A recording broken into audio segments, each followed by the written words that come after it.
Hello बच्चों, नमस्कार। मैं आज इश्तियाक आज आपके सामने एक नए टॉपिक के साथ हाजिर हुआ हूँ, है ना। तो आज आप देख रहे हैं इस चैनल का नाम है इश्तियाक 54।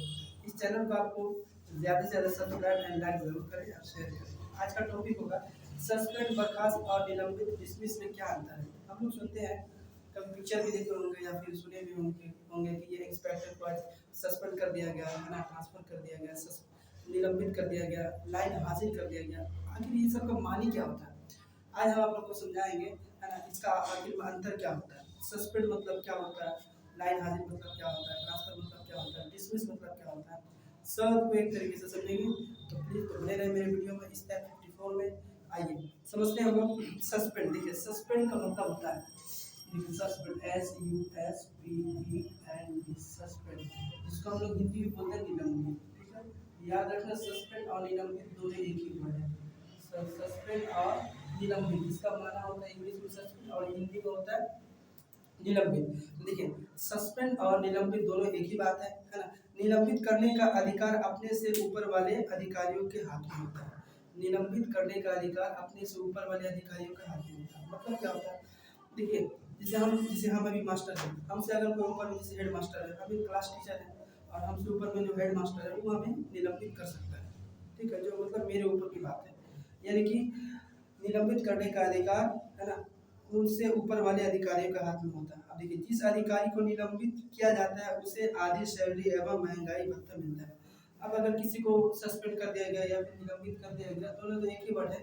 अगर सस्पेंड और निलंबित अगर हो जाता है तो उसे आधी सैलरी और फिर उन्हें फिर भत्ता मिलेगा। मतलब जो उनके सरकार की तरफ से जो मिल रहा है, जो पूरा मिल रहा था, लेकिन अब वो आधा मिलेगा। अगर उन्हें सैलरी 20,000 रुपये थी तो अब उन्हें 10,000 मिलेगा। ये हो गया आपका सस्पेंड में निलंबित। फिर देखिए अगर किसी अधिकारी को सस्पेंड किया गया हो तो आरोपी की जांच होती है। अब देखिए सस्पेंड यानी निलंबित किस कारण से किया गया है, उनको पहले ये चेक करने का अधिकार होता है कि आप चेक कीजिए, है ना। हमसे जो बड़े अधिकारी है वो चेक करेंगे कि आखिर किस कारण से इसको निलंबित किया गया है। तो इस चीज़ को मैं चेक होगा किसका, जिसको निलंबित किया गया है। अगर अधिकारी निर्दोष होता है तो उसे नौकरी वापस मिल जाता है। अब मान लीजिए अगर किसी को झूठे केस में फंसा दिया गया हो तो क्या करेगा, वह झूठे केस में जो फंसा दिया गया है तो आप उसका जांच करेगा। जांच में अगर निर्दोष निकल जाए, अगर जांच में अगर निर्दोष निकल जाए तो वह जिस भी पद में था, इंस्पेक्टर के पद में था, दरोगा के पद में था, SP के पद में था, किसी भी पद में था, वह फिर उसे वापस में आता है। चलिए फिर देखिए अगर जांच में दोषी पाए गए तो उसे बर्खास्त भी किया जा सकता है। अगर वह जांच में अगर मान लीजिए कोई कांड कर दिया, कोई दोष कर दिया ऐसा, तो उसे फिर बर्खास्त कर दिया जाएगा। तो फिर हम लोग समझते हैं फिर बर्खास्त होता क्या है। ठीक है, बर्खास्त मतलब क्या, बर्खास्त मतलब सेवा समाप्त। अगर उसको कोई भी सेवा मिल रहा है तो बिल्कुल एकदम समाप्त हो जाता है। बर्खास्त का अधिकार विभाग के बड़े अधिकारियों की होता है।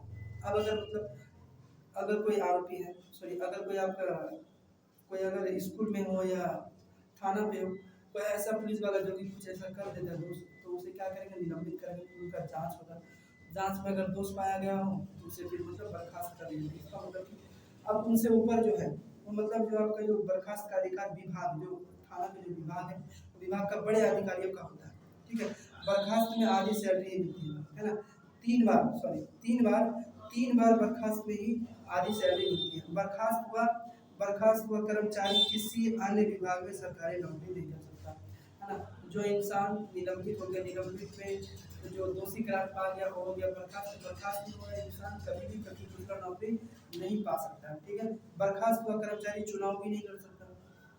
याद रखो, निलंबित से हो गया बर्खास्त, अब बर्खास्त से हुआ इंसान, है ना, डिसमिस, यानी कि बर्खास्त को इंग्लिश में बोलते हैं हम लोग डिसमिस। तो डिसमिस हुआ इंसान वह चुनाव भी नहीं लड़ सकता। चलिए अब समझते हैं हम लोग लाइन हाजिर। लाइन हाजिर बोलते हैं किसको, समझते क्या है। देखिए लाइन हाजिर होने पर नौकरी पर कोई भी किसी भी प्रकार का प्रभाव नहीं पड़ सकता है। लाइन हाजिर में एक जिम्मेदारी से हटाकर दूसरी जिम्मेदारी दी जाती है। मतलब क्या हुआ, अब देखिए किसी थाना में कोई पुलिस वाला हो, कोई फौजी हो, कोई कर्मचारी हो, कुछ ऐसा गुनाह कर दिया हो, कुछ ऐसा दोष कर दिया हो, तो उसे क्या करेगा, उनके पद से हटाकर या फिर उसे एक जिम्मेदारी से हटाकर दूसरी जिम्मेदारी दे दिया जाता है ना।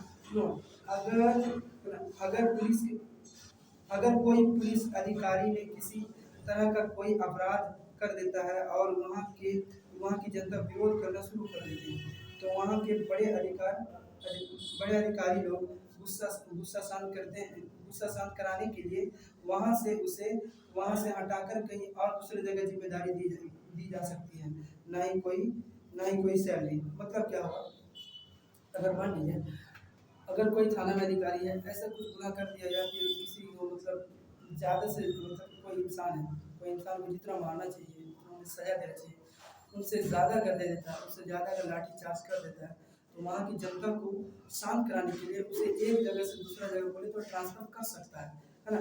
उसे एक जगह से दूसरा जगह ट्रांसफ़र कर सकते हैं, जिससे हम लोग क्या बोलते हैं, लाइन हाजिर। तो देखिए पुलिस अधिकारी के पास एक प्रकार की डायरी रहता है, जिस पर है ना, जिसमें उसके पद में रहते हुए उनकी अच्छाई और बुराई को लिखा जाता है। मतलब क्या हुआ, अगर कोई थाना में देखिए दरोगा भी है, कर्मचारी भी है, बहुत सारे जो अधिकारी लोग हैं, उनके नाम का एक डायरी रहता है। अब हर एक साल में लिखा जाता है कि आपने इस साल में कितनी बार मतलब कुछ ऐसा काम किया जो वहाँ की जनता को परेशानी हुई, है ना? फिर आपने कुछ ऐसा क्या काम किया जो वहाँ की जनता बहुत खुश हो गई आपसे। तो आपके बारे में पुलिस अधिकारी के पास एक डायरी होता है, जो कि आपकी अच्छाई और बुराई को लिखा जाता है, ठीक है? लेकिन अगर जब उसे दूसरे जिले में बुला लिया जाता है, तो वहाँ चेकिंग तथा रिश्वत नहीं ले सकते। अब देखिए यहाँ क्या होता है, यहाँ जो पुलिस वाले लोग क्या करते हैं, रोड में आते हैं, जहाँ मतलब खड़े हो गए, गाड़ी का लाइसेंस पे मांगा, लाइसेंस नहीं दिख रहा, आधार दे दिया, पासवर्ड दे दिया, खत्म कर दिया, है ना? ये हो गया रिश्वत लेना, है ना? कोई स्कूल में अगर कुछ ऐसा कुछ हो गया है, उसे मतलब संभालना चाहिए था, बात को आगे बढ़ाकर उसको सॉल्व करना चाहिए था, लेकिन नहीं, उन्होंने क्या किया, पैसा ले लिया, काम समाप्त कर दिया। अब अगर कोई जैसे दूसरे जिला में गया है, तो दूसरे जिले में जाने के बाद उसे रिश्वत जैसी कोई मतलब कहीं कुछ चेकिंग भी नहीं कर सकता, ना वह रिश्वत ले सकता है। तो दोस्तों आज की से जानकारी थी, है ना? आज के लिए इतना ही काफ़ी। चलिए, सस्पेंड बर्खास्त निलंबित और डिसमिस में क्या अंतर सब समझाएं, तो प्लीज़ सारे बच्चों को यह अनुरोध है कि इस वीडियो को समझे और समझने के बाद ज़्यादा से ज़्यादा शेयर करें, लाइक एंड सब्सक्राइब जरूर करें। तो आज के लिए इतना काफ़ी। जय हिंद, जय भारत।